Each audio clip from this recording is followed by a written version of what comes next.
Hello दोस्तों, welcome back to my new video. सबसे पहले डिस्क्लेमर देना चाहूँगा कि इस वीडियो को प्योरली एजुकेशनल पर्पस के लिए ही रिकॉर्ड कर रहा हूँ मैं।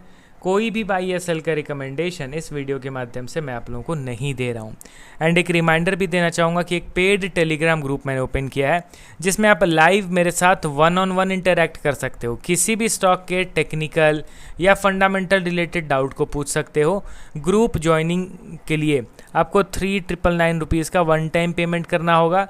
लाइफ टाइम का सब्सक्रिप्शन आपको मिल जाएगा। ग्रुप ज्वाइनिंग लिंक वीडियो के डिस्क्रिप्शन बॉक्स में दिया गया है, वहीं पे मेरा ईमेल आईडी भी मेंशन्ड है। आप चाहें तो मुझे ईमेल भी कर सकते हो फॉर दिस ज्वाइनिंग पर्पस। तो चलिए, अब आज के लास्ट वीडियो में मैं टोटल 3 स्टॉक्स को कवर करूंगा। एंड एज यूजुअल, जैसा कि आपको पता है, मैंने कमेंट सेक्शन से ही इन तीनों स्टॉक्स को शॉर्टलिस्ट करा है। एंड दोस्तों, ज़बरदस्त प्राइस एक्शन बन रहा है। मेरी आपसे रिक्वेस्ट है कि थोड़ा ध्यान से इनके प्राइस एक्शन को समझने की कोशिश कीजिए, क्योंकि मोस्ट ऑफ द स्टॉक्स में अभी के टाइम पे ऐसा ही प्राइस एक्शन बन रहा है। तो शायद क्या पता इस तरीके का चार्ट पैटर्न आपके पोर्टफोलियो के किसी स्टॉक्स में बन रहा हो, तो आप बेहतर डिसीजन ले सकोगे। पहला स्टॉक हमारे लिस्ट में आपके सामने है एक्साइड इंडस्ट्रीज़ लिमिटेड।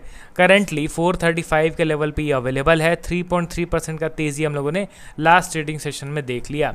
अब इनके वैल्यूएशन के ग्राफ को देखा जाए तो मोर और लेस पिछले 4-5 साल से इनका अर्निंग ऑलमोस्ट फ्लैट है। ठीक है, फ्लैट है, ऐसा नहीं कि बहुत तेज़ नीचे गिरा है, फ्लैट है। एंड पी रेशियो में भी डिसेंट करेक्शन हुआ था। 56 से गिर के 30 के आसपास इनका पी रेशियो आ गया था। एंड इनके शेयर होल्डिंग पैटर्न पर नज़र डाला जाए तो एज सच कोई मेजर चेंज नहीं है। हाँ, स्लाइटली प्रॉफिट बुकिंग एफआईज़ के द्वारा हमें ज़रूर देखने को मिल रहा है। अब देखिए, कंपनी से तो सभी लोग अवेयर हैं। एक्साइड इंडस्ट्रीज़ अपने इंडस्ट्री में बहुत अच्छा खासा नाम ये बना चुकी है। एंड इसके टेक्निकल पार्ट को अगर मैं ओपन करूँ तो आपको पता चलता है कि ये स्टॉक एक अच्छा खासा ब्रेकआउट दे रहा है। यहीं पे कैच है दोस्तों, ध्यान दीजिए। सबसे पहले इसके ट्रेंड को समझने की कोशिश कीजिए। मैं चार्ट को जूम आउट करता हूँ, ठीक है। अब आपको क्या दिख रहा है, ये एक इम्पॉर्टेंट रेजिस्टेंस लेवल मैंने ड्रॉ करा, जहाँ से 2018 में स्टॉक में करेक्शन हुआ। आफ्टर अ लॉन्ग टाइम 2024 में ब्रेकआउट मिला, उसके बाद ये रीटेस्ट करता है उसी ब्रेकआउट वाले लेवल का, फिर ये ऊपर जाता है टॉप लेवल में। एकदम ज़बरदस्त टारगेट को ये अचीव करता है इस टेक्निकल चार्ट पैटर्न के हिसाब से। बट इस दौरान रिजल्ट्स तो इनके ग्रो कर नहीं रहे थे, अर्निंग इनका ऑलमोस्ट फ्लैट था। तो टेक्निकल वाइज तो इसमें मोमेंटम आ गया, but at the end stock upper level पे कब सस्टेन करेगा, जब रिजल्ट्स फाइनेंशियल्स भी सपोर्ट करेंगे तब। फाइनेंशियल्स तो सपोर्ट किए नहीं, ऑल टाइम हाई से यहाँ पे डिसेंट करेक्शन स्टार्ट हुआ। एंड एग्जैक्टली जो ब्रेकआउट का लेवल था, जिस लेवल के ब्रेकआउट के बाद स्टॉक में ज़बरदस्त बाइंग मोमेंटम आया था, उसी लेवल पे आके ये रुक के दोबारा से बाइंग एक्टिविटी दिखा रहा है। देख रहे हो ना किस तरीके से, कितने पिक्चर परफेक्ट तरीके से यहाँ पे लेवल्स वर्क करते हैं। एंड कुछ लोग कहते हैं कि technicals do not work, doesn't work.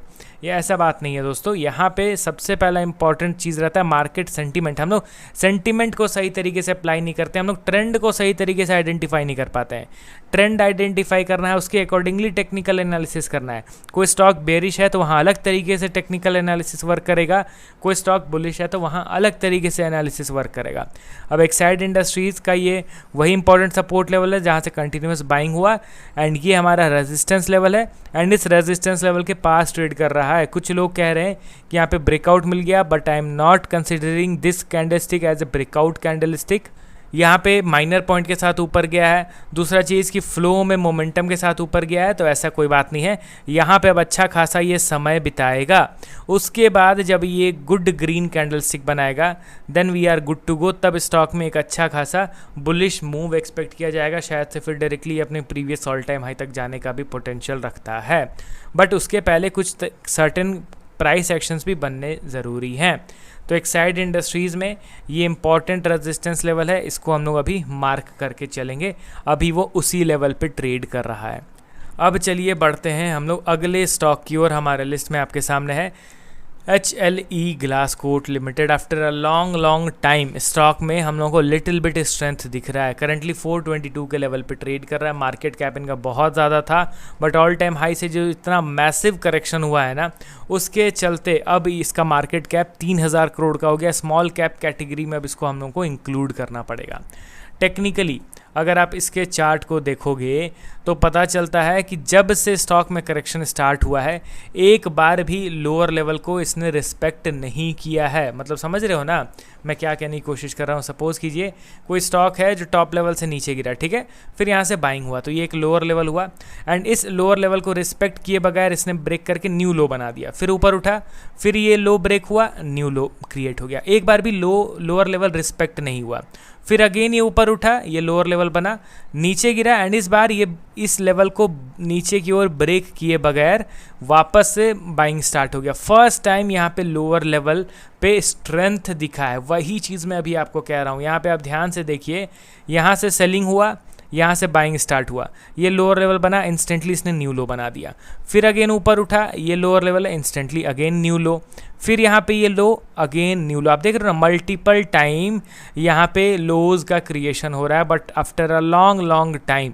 Approx 3 साल 4 साल के बाद जाके अब देखोगे तो ये जो लो क्रिएट हुआ था यहाँ से ऊपर उठा, अगर एज यूजुअल पिछले बार की तरह ये कमज़ोर रहता तो ये लो ब्रेक हो जाता इस बार फिर से, बट इस बार यहाँ पे ये लो ब्रेक नहीं हुआ है एंड उसके पहले ही दोबारा से बाइंग स्टार्ट हो गया। मतलब फर्स्ट टाइम यहाँ पे स्ट्रेंथ दिख रहा है, तो नो डाउट यहाँ पे स्ट्रेंथ की शुरुआत हो गई है।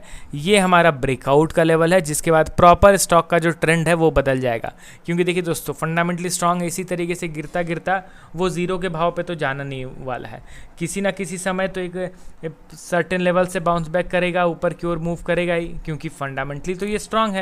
तो इसीलिए यहाँ पे शायद से वो दिन आ जाएगा after breakout of this major resistance level. तो ये जो रेजिस्टेंस इसका एग्जैक्ट देखिए दोस्तों मैं भाव नहीं बता पाऊँगा due to SEBI regulations and YouTube conditions. तो आप यहाँ पे अपने मोबाइल फ़ोन में अपने लैपटॉप में चार्ट को ओपन कीजिए, वहाँ पे इस लेवल को ड्रॉ कीजिए, आपको पता चल जाएगा कि वो कौन सा लेवल है एंड उसके अकॉर्डिंगली आप लोग अपना एनालिसिस कीजिए, ठीक है। तो यहाँ पे आफ्टर अ लॉन्ग टाइम एक स्ट्रेंथ का इंडिकेशन मुझे दिखा, तो सोचा कि कमेंट सेक्शन से इस स्टॉक को भी इंक्लूड कर लिया जाए। आप अपना भी पॉइंट ऑफ व्यू बताइएगा इस करंट सिचुएशन को देखते हुए, स्टॉक के करंट सिचुएशन को देखते हुए, ठीक है। अब चलिए बढ़ते हैं हम लोग अगले और लास्ट स्टॉक की ओर। हमारे लिस्ट में आपके सामने है सिरमा SGS। यहाँ पे कंपनी का नाम मैं लिख देता हूँ, सिरमा SGS टेक्नोलॉजी। देखोगे तो कंटिन्यूअस बाइंग, सबसे पहला चीज़ ओवर स्ट्रेस्ड बाइंग हो चुका है, 600 के लेवल से 1500 के लेवल पे चला गया, ऑल टाइम हाई पे। वीकली टाइम फ्रेम में पैटर्न बनता हुआ दिखाई दे रहा है, देखिए लाइन चार्ट में देख रहे हो ना कितना पिक्चर परफेक्ट टाइम पैटर्न बन रहा है। यहाँ पे ये भी अपने ट्रेंड नेकलाइन के पास है, ये लेवल आप नोट करके चलिए, ये जो मैंने ड्रॉ करा है ना यहाँ पे, ये हमारे लिए इंपॉर्टेंट है, ठीक है। इसके ब्रेकडाउन के बाद स्टॉक का ट्रेंड रिवर्स हो जाएगा, जो अब तक आपको कंटिन्यूअस 90 डिग्री में बुलिश मूव दिख रहा था ना, वो बदल के फिर अच्छा खासा बेरिश मूव में कन्वर्ट हो जाएगा। तो ये कुछ ऐसे स्टॉक्स हैं जिनको मैंने आज अपनी वीडियो में, तीनों वीडियो में इंक्लूड करा, जहाँ पे बड़े बड़े मूव्स देखने को मिलने वाले हैं, या तो एक तरफा ऊपर जाएंगे या तो एक तरफा नीचे गिरेंगे। आप अपना पॉइंट ऑफ व्यू बताइए, मिलता हूँ कल नए वीडियोज़ के साथ। Okay then, bye bye.